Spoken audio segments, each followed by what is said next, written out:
讓你成為人緣王的法則，永遠不要去分析對方，永遠要下意識地認為對方比自己弱小，比自己笨。寫文章緣起，今天我要寫7篇文章，有些是關於地球實相極其偉大的內容，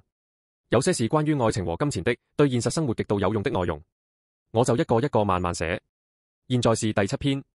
即最後一篇。正文：在家庭、學校、職場的人際關係，甚至愛情、網絡互動中，有一條極少人願意明說，卻極度有效的社交黃金法則，那就是永遠不要去分析對方，永遠要下意識地認為對方比自己弱小，比自己笨。這並不是一種傲慢或攻擊性的心態，而是一種專業的心理定位技術。無論用現代心理學的角度來看，還是從吸引力法則的角度來看，我說的這個方法都有極其強大的效果。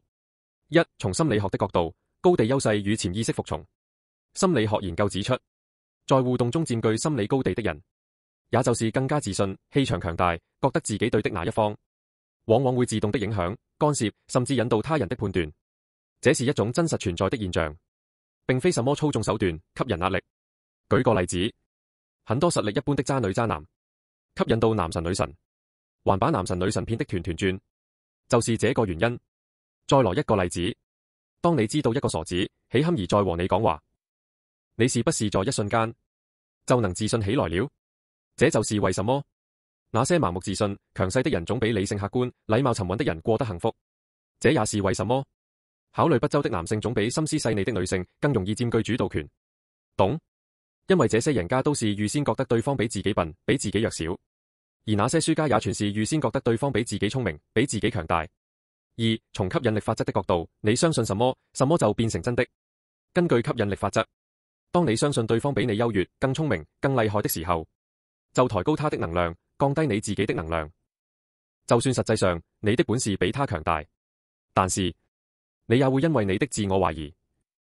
而突然變得能量很低。相反，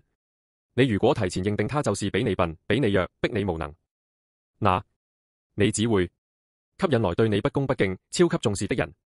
吸引來尊重你、看得起你的人，吸引來平時比你強大但面對你時久必你弱小的人，懂嗎？當你穩定的感覺對方比你笨、比你弱小，那你就能穩定的收穫超級好的人緣。當你穩定的感覺全世界的人都比你笨、都比你弱小，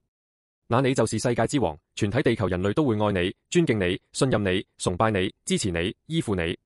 原來擁有好的人緣，成為風雲人物，可以如此簡單。